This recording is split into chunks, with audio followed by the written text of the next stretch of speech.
My girlfriend, Abby, and I were on a road trip from California to Illinois in the summer of 2017. We were both 22, fresh out of college, and thought it would be fun to skip the flights, pack up my old Toyota, and see the country for real. It sounded romantic: camping, small diners, long playlists, and a couple of national parks along the way. By the third night, that sense of adventure was gone. We were deep in Nevada, endless stretches of desert, no signal, and barely any gas stations for miles. The sun had gone down hours ago, leaving only the beam of our headlights slicing through the black. The GPS showed nothing but a thin blue line cutting through blank space.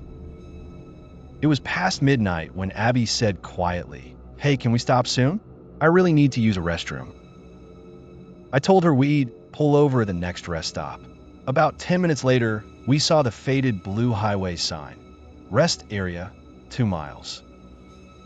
When we arrived, the place looked ancient, like it had been forgotten by time. A flickering light hummed above a concrete building with 2 doors marked men and women. An old soda machine leaned against the wall, the kind that probably hadn't been stocked since the 90s. There wasn't another car in sight. Abby hesitated before getting out. "This place feels creepy." "I'll wait right here," I said. "Hurry up, okay?" She nodded and disappeared inside. I sat in the car, scrolling through my phone, though there was no service. The night was so quiet that I could hear the faint buzz of the lights and the wind brushing across the asphalt. A few minutes passed, then I heard a door creak open, then slam shut. I looked up, expecting to see her walking back, but no one was there. "Abby," I called out through the open window. Nothing. Another minute went by. Still nothing. I grabbed my flashlight and got out. The air was cold and still, and the sound of gravel under my shoes echoed weirdly loud. I pushed the women's restroom door open a few inches. It creaked like it hadn't been oiled in years. "Babe." No response. The restroom was small, 2 stalls, a cracked mirror, and a broken light flickering overhead. One stall door was slightly open, swinging slowly back and forth. I nudged it. Empty. Then I saw her phone lying on the floor near the sinks. My chest tightened. "Abby," I yelled louder this time. Still no answer. I ran outside, scanning the area with my flashlight. The beam cut across the parking lot, the vending machine, the dark field behind the building, but she was nowhere. Then, faintly, I heard her voice. "Over here." It came from behind the building. "Abby, over here." Her tone was weirdly calm. Too calm. I started walking toward it, my flashlight trembling in my hand. "Where are you?" "Over here." Same tone. Same pause, like she was repeating a recording. My gut told me something was off. I turned the corner. Nothing but 2 dumpsters, an old maintenance door, and open desert beyond. The voice came again, closer this time. "Over here." I shined my light behind the dumpsters and froze. Something was crouched there. It had long, dark hair that hung over its face, and it was wearing Abby's blue hoodie. "Abby," I whispered. Slowly, it lifted its head and smiled. Not a human smile. Too wide, too stiff. Then it said again, in her exact voice, "Over here." I stumbled backward, nearly dropping the flashlight. The thing started crawling toward me, fast, its limbs jerking unnaturally like a puppet pulled by invisible strings. I bolted for the car, slamming the door and locking it. My hands were shaking as I jammed the keys into the ignition. Then I saw movement in the rearview mirror, the thing standing in the middle of the lot, head tilted, watching me. Its mouth was still open in that horrible grin. A few seconds later, the bathroom door swung open, and Abby ran out, looking terrified. "Why did you leave me?" she shouted, breathless. I blinked in disbelief. "What? I thought you..." She jumped in the passenger seat. "Let's go."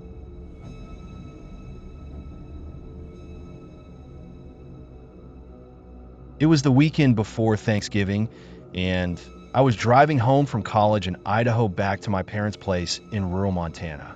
I left around 10 p.m., figuring I'd rather drive through the night than fight the holiday traffic the next day. The first few hours were peaceful, cold wind outside, low music, and the glow of headlights on the empty road. Route 12 cuts through deep forest for miles, and once you're in it, there's no service and no lights, just trees and the road.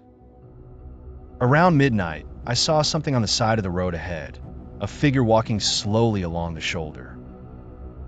As I got closer, I realized it was a woman. She looked young, maybe mid-20s, wearing a white dress, barefoot, her arms wrapped tightly around herself. I slowed down and rolled the window halfway. "Hey, are you okay?" She turned her head slightly, her expression unreadable in the dim light. After a long pause, she nodded. "Do you need a ride?" I asked.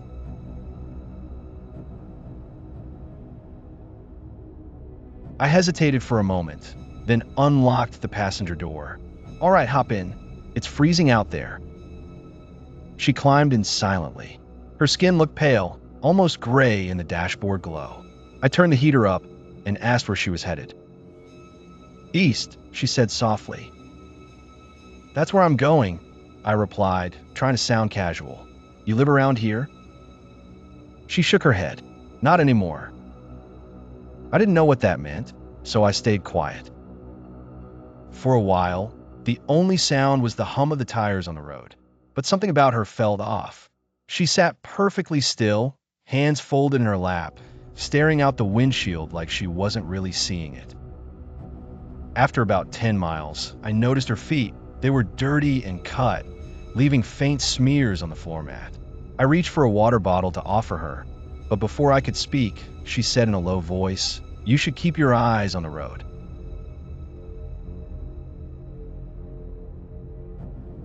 When I looked back at her, she hadn't moved an inch. A few minutes later, she whispered, "You took the wrong turn."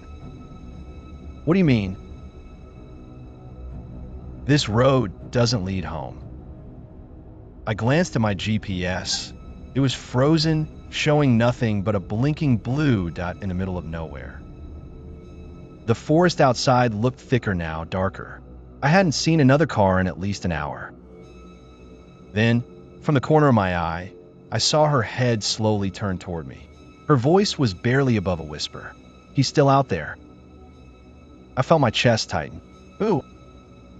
She didn't answer, just kept staring ahead. After a few more miles, she suddenly said, "Stop the car."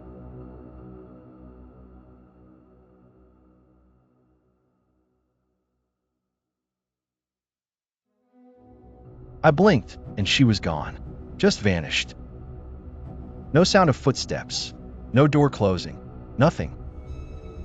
I sat there, shaking for what felt like forever.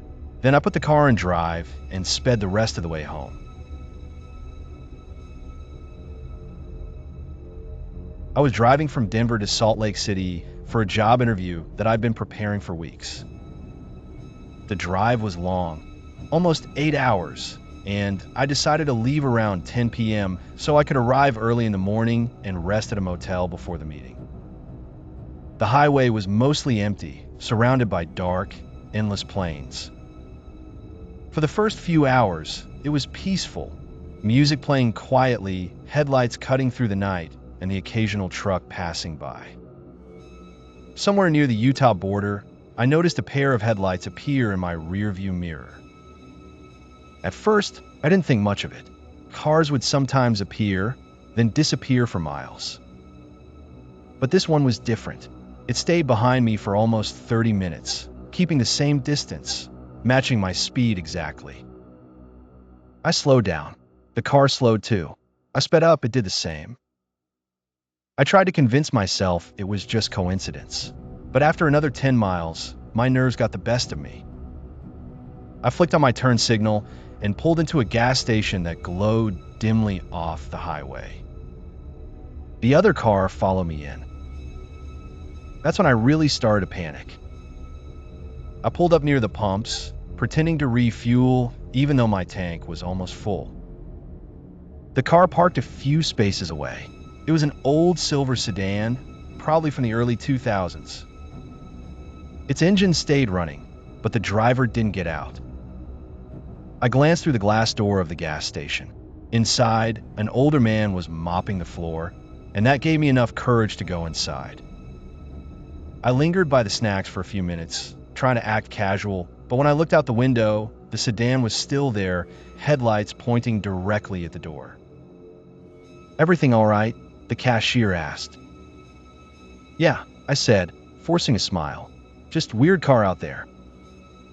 He looked outside, then shrugged. "We get drifters sometimes. Probably just someone resting." When I went back out to my car, the sedan was gone. I exhaled in relief and got back on the road. But about 20 minutes later, my heart sank. The same headlights appeared again behind me. Same distance, same speed. I could barely breathe. I decided to pull over at a rest area. Maybe it was time to call 911. But when I parked and looked in the mirror, the road behind me was empty. No car. I sat there in silence for 5 minutes, then decided to get out and stretch. That's when I noticed something terrifying: muddy boot prints along the side of my car, leading from the trunk to the driver's door. Someone had been outside my car while I was inside the gas station. I didn't sleep that night. I drove straight through till sunrise, never seeing the sedan again. But I'll never forget those boot prints and the feeling that someone, somewhere out there, had been waiting for me to stop.